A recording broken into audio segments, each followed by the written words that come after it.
से एक शख्स, एक लड़का 13 साल की उम्र का, जो कि एक लैंडिंग गियर में एक विमान के अंदर बैठ जाता है और उसके बाद वो दिल्ली एयरपोर्ट पर वो विमान जब लैंड होता है तब पता चलता है कि दरअसल लैंडिंग गियर के अंदर एक शख्स छुप करके दिल्ली तक पहुंच गया। काबुल से दिल्ली की यात्रा करीब 94 मिनट की थी। उसमें अगर टॉप की 33,000 फीट की ऊंचाई पर अगर हम देखें तो करीब करीब वो 40 से 45 मिनट रहा होगा। ऐसे में वो जिंदा कैसे बच गया?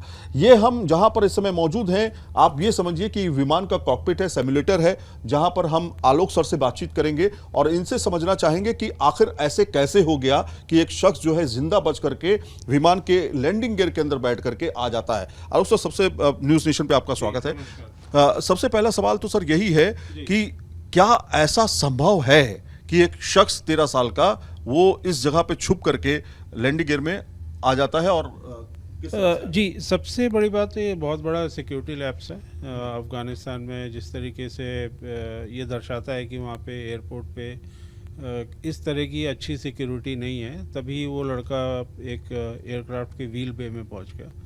और ये उसकी किस्मत अच्छी थी कि ये एक एयरबस 340 एयरक्राफ्ट था। अगर बोइंग एयरक्राफ्ट होता तो उसमें जो हमारा जो लैंडिंग गियर रिट्रैक्ट होते हैं उसके बाद उसमें कोई गेट्स नहीं होते हैं, तो वो ओपन रहते हैं। तो anybody hiding over there will be prone to not getting oxygen, minus in human temperatures -35 -40। पर एयरबस में क्या होता है कि व्हील वेल के बाद एक गेट्स भी होते हैं। तो ये ऑब्वियसली ये लड़का वहाँ पे जाके छुप गया पहले उस व्हील वेल के अंदर। और जैसा कि आप देख पा रहे हैं यहाँ सामने हमारे यहाँ इसमें व्हील के इंडिकेशन है, नीचे टेम्परेचर्स भी हैं। तो अब जब एयरक्राफ्ट टेक ऑफ के लिए टैक्सी करता है, टेक ऑफ पॉइंट तक जाता है, तो उसमें काफ़ी बार उसको ब्रेक्स यूज़ करने पड़ते हैं। तो ब्रेक टेम्परेचर बहुत हाई हो जाता है। It can go up till 200-250 degree Celsius. तो ये इस लड़के के लिए बड़ा एक अच्छी चीज़ साबित हुई, क्योंकि जब वो व्हील्स रिट्रैक्ट हुए और वो गेट्स क्लोज हो गए तो एक तो उसको टेम्परेचर मिल गया, और दूसरी बात चूँकि gates are sealed shut retraction के बाद में, तो एयर जितनी भी थी अंदर वो ट्रैप हो गई। तो उसको टेम्परेचर भी मिल गया, उसको ऑक्सीजन भी मिल गई। और चूँकि ये बहुत छोटी फ्लाइट थी, 94 मिनट्स की थी, तो 10-15 मिनट्स तो क्लाइंब आउट करने में लगे होंगे, 10-15 मिनट्स डिसेंड करने में लगे होंगे। तो he spend around 45-55 minutes in the harsh conditions. और जो ये मैंने दोनों कंडीशन बताई, दोनों चीज़ें इसको प्रोवाइड हो गई, तो इसलिए सर्वाइव कर पाया। अच्छा, अब हम एक सिमुलेटर में हैं और सिमुलेटर को आप समझिए आसान भाषा में कॉकपिट में है। तो कॉकपिट में जहां पर पायलट और को पायलट होते हैं, जहां पर मैं बैठा हूं, मैं एक को पायलट के तौर पर और सर पायलट के तौर पर। अब हम एक विमान को उड़ाने की कंडीशन में रहेंगे और उस दौरान समझना चाहेंगे जो हमारे व्हील बेस हैं, व्हील्स हैं या लैंडिंग गियर्स हैं, वो 3 पॉइंट होते हैं। एक ये जो नोज वाला आप देख रहे हैं, ये नोज व्हील होता है जो लैंडिंग गियर होता है, और ये साइड के 2 व्हील होते हैं, 3 व्हील होते हैं हमारे, जो कि जिसमें ये छुप करके एक शख्स जो है आया। इससे पहले आलोक सर कई ऐसी घटनाएं हुई हैं। अगर हम दिल्ली से देखें, 2 शख्स जो है वो कनाडा पहुंचने जी, काफ़ी साल पहले ईयर 1996 में ईयर 1996 के में एक फ़्लाइट दिल्ली से लंदन के लिए जा रही थी। उसमें पंजाब के 2 युवक ने सेम इंसिडेंट किया था। उसमें एक सरवाइव नहीं कर पाया था और एक बच गया था। वो चूँकि बहुत लंबी फ़्लाइट थी तो ऑब्वियसली आपको उस तरीके का प्रोटेक्शन नहीं मिल पाया। तो 1 person somehow survived, which is still considered a miracle, that how he survived these grave minus temperatures and depressurization and conditions. But still it is a miracle. So, but the other person died. अब हम sir थोड़ा सा movement अगर करना चाहें तो कर सकते हैं क्या? हाँ, अब हम थोड़ा सा मूवमेंट करते हैं और इस मूवमेंट के दौरान सर इसको फ्लाई करेंगे। जैसे आप कॉकपिट पे जो मेन जो विमान है उसमें जिस तरह के से आपको मूवमेंट करना होता है, ठीक उसी तरीके से अब यहाँ पर हम कॉकपिट के जरिए, सिमुलेटर के जरिए विमान को उड़ाने की कंडीशन में आ जाएंगे। विमान को उड़ाने की कंडीशन में आप ये भी समझना चाहेंगे कि जब व्हील जो हैं हमारे, जो लैंडिंग गियर्स हैं, जब वो बंद होते हैं, वो बंद होने के दौरान कितना स्पेस उसमें बच जाता है जिससे एक व्यक्ति उसके अंदर आ सके। पहला तो ये, दूसरा ये कि क्या अब जरूरत बन चुकी है इस बात को लेकर के कि इस तरह के पोजीशन में एक पायलट उसको देख सके कि व्हील किस तरह से है, उस स्पेस में कोई है तो नहीं, या फिर जो हमारा कार्गो एरिया होता है उसमें कोई शख्स है तो नहीं, ये भी समझने की कोशिश करेंगे। तो अब हम उड़ान के लिए तैयार हैं। उड़ान के दौरान बिल्कुल जब हम तैयार हो जाएंगे तब हम आपसे मुखातिब होंगे कि अब हम उड़ान के लिए बिल्कुल शुरू हो चुके हैं और किस तरह से हमारी पोजीशनिंग जो है वो हमें दिखाती है। बीच में कटोरी बना लेना। सर इसमें भी सीट बेल्ट होती है क्या? वो होती है, हमने नहीं लगा रखी है।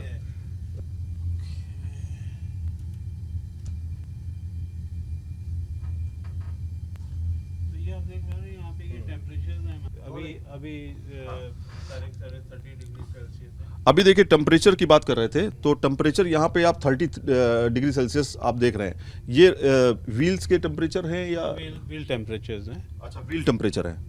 तो अभी हम उड़ान भरने की कंडीशन, नीचे वाले जो हैं फिगर्स हैं ये उसके व्हील्स का PSI एयर प्रेशर है। हाँ। तो सारे जैसे आजकल कार में भी होता है, हम मॉनिटर कर सकते हैं। तो व्हील प्रेशर हम मॉनिटर कर सकते हैं, व्हील टेम्परेचर मॉनिटर कर सकते हैं। सारे डिस्प्लेड होते हैं यहाँ पे। तो अब हम उड़ान के लिए सब तैयार हैं? बिल्कुल जी बिल्कुल तैयार। अब हम उड़ान के लिए बिल्कुल तैयार हो चुके हैं और अब बिल्कुल जो सामने आप देख रहे हैं, मेरे सामने रनवे है। इस रनवे के आसपास का एरिया जो है, दरअसल ये जैसे ही आप बिल्डिंग देख रहे हैं, ये दिल्ली एयरपोर्ट हाँ। 28 है। अच्छा, दिल्ली एयरपोर्ट का है। लेकिन अगर हम कहें कि जो काबुल से उड़ान उसने भरी, उस विमान ने A340 था, तो A340 में वो रनवे तक आया और रनवे में मोस्ट प्रोबेबली सर वो ड्यूरिंग पैसेंजर बोर्डिंग के दौरान उसने मौका निकाल के उसमें छुप गया था। बोर्डिंग के समय ही। बोर्डिंग के समय ही वो छुप गया होगा। अब देखिए रनवे पर हमारा विमान है, इस समय फ्लाई हम करने जा रहे हैं। बिल्कुल ठीक वैसे ही माहौल है जिसमें आप बिल्कुल एक विमान को उड़ते हुए देखते हैं जब आप विमान में सफ़र कर रहे होते हैं। हम इस समय कॉकपिट में हैं या कहें सिम्युलेटर में है।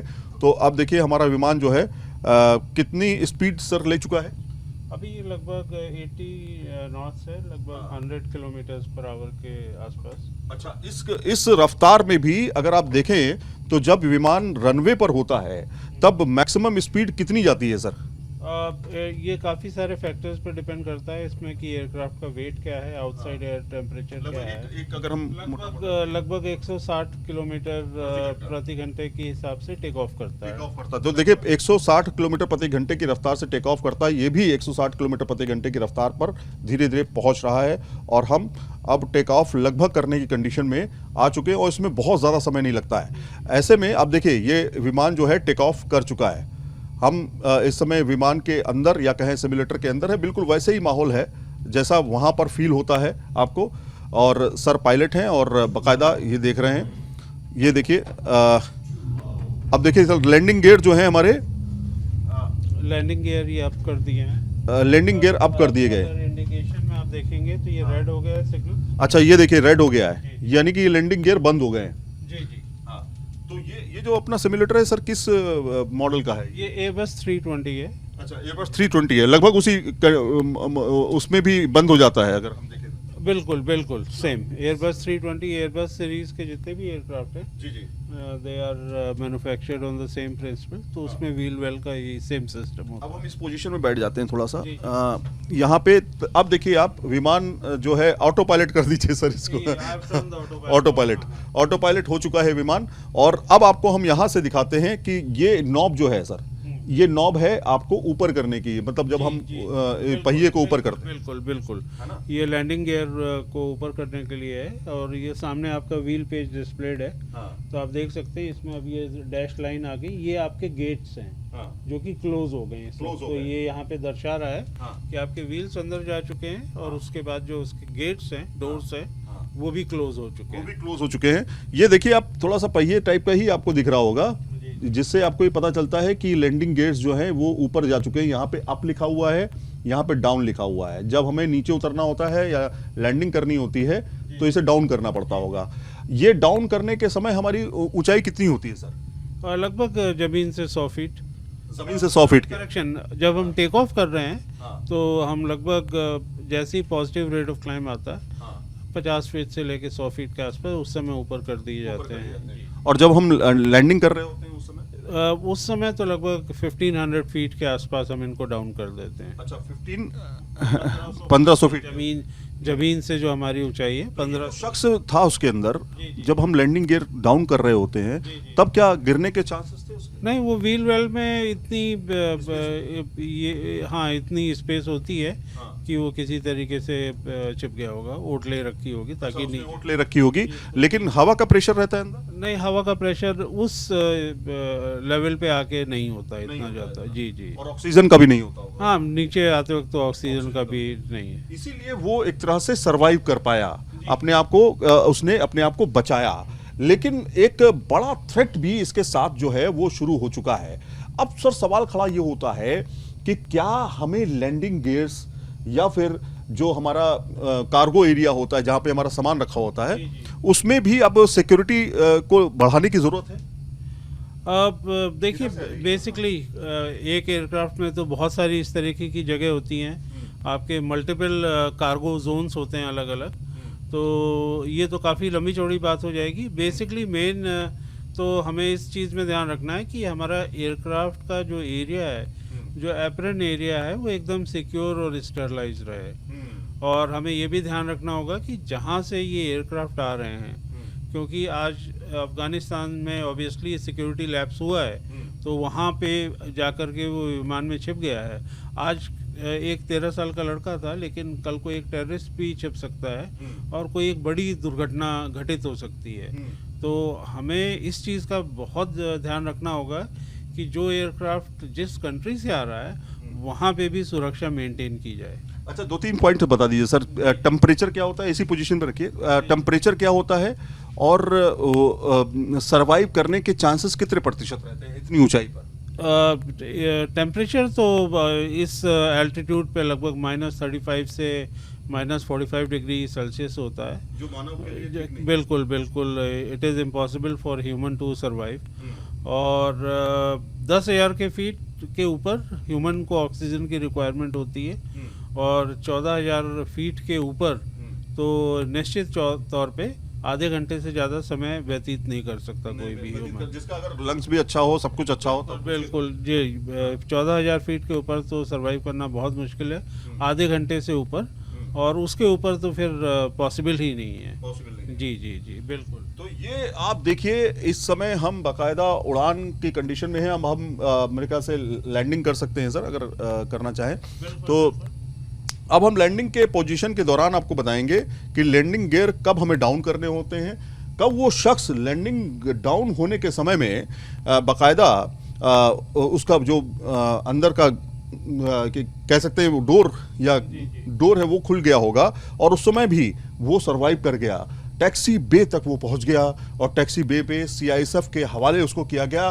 वो एकदम नॉर्मल ट्रीट कर रहा था, किसी भी तरह की उसको सांस में दिक्कत या हेल्थ में दिक्कत नहीं हुई इस दौरान। तो सवाल ये भी कि क्या ऐसा और भी किया जा सकता है, या फिर आतंकी संगठन इस तरह के मॉड्यूल का इस्तेमाल कर सकते हैं। तो अब हम लैंडिंग की पोजीशन में आ रहे हैं।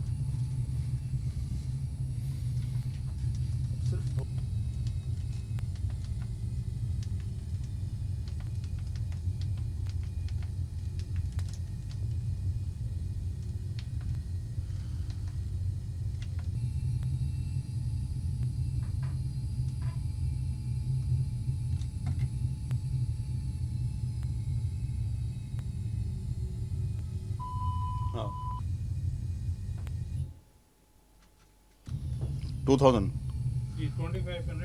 अच्छा, रेडार है।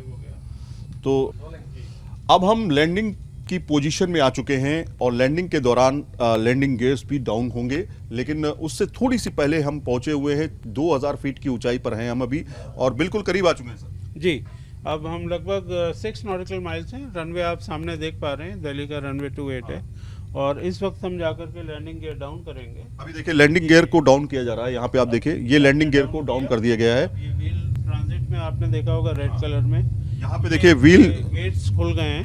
ये देखिए गेट्स खुल गए हैं। यही पे मैं बता रहा था कि गेट्स जब खुल जाएंगे तो उसकी पोजीशन क्या होगी, उसको क्या तेज हवाएं उसको परेशान कर रही होंगी, ये दिक्कत कर। हमारा लैंडिंग गियर के 3 इंडिकेशंस यहाँ पे भी आ गए हैं, यहाँ पे भी आ गए हैं। अच्छा। तो ये दोनों जगह इंडिकेशन आ गए हैं कि हमारा लैंडिंग गियर डाउन हो चुका है। लैंडिंग गियर डाउन हो चुका है और अब रनवे जो है हमसे बहुत ज़्यादा दूरी पर नहीं है, 1400 फीट की ऊंचाई पर अभी हम धीरे धीरे नीचे जा रहे हैं। और अब देखिए आप, उस समय जब लैंडिंग हो रही होती है उस समय क्या स्पीड रहती है। एक कार की स्पीड कहते हैं कि 100 किलोमीटर प्रति घंटे की रफ्तार जब चलती है कार तो बहुत ज़्यादा स्पीड होती है, लेकिन जब एक विमान, देख पा रहे हैं कि अभी हमारी अब स्पीड अब लगभग 150 नॉट्स है। जी 150 ये नॉट्स में इंडिकेटेड है।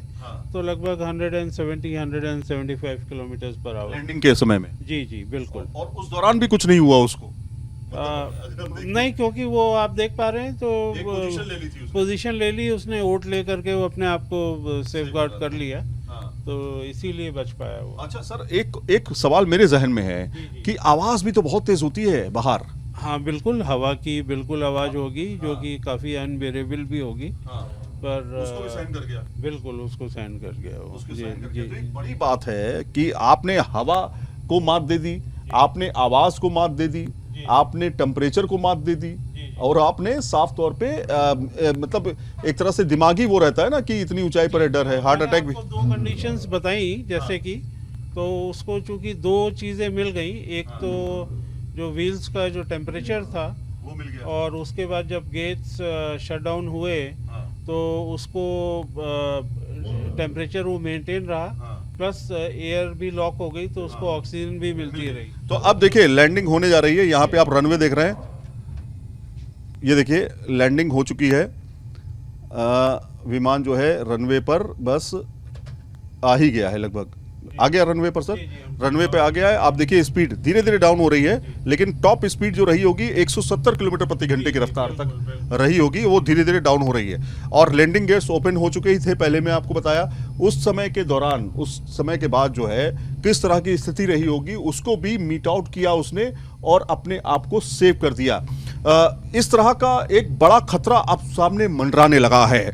ये तो बात रही एक बहुत बड़े सिक्योरिटी लैप्स की जो सामने आया है, लेकिन इस तरह से जो हमने आपको कंडीशन बताई है, हमने आपको समझाने की कोशिश की है कि आखिर एक विमान के अंदर, एक लैंडिंग गियर के अंदर जो थोड़ी सी जगह होती है उसमें कैसे एक शख्स छुप करके, बैठ करके और अपनी तमाम सिक्योरिटी को धता बताते हुए काबुल से दिल्ली पहुंच गया, और बाकायदा वो चलने फिरने की कंडीशन में भी था। सर बड़ा सिक्योरिटी थ्रेट है। बिल्कुल, अपने आप में बहुत बड़ा सिक्योरिटी थ्रेट है।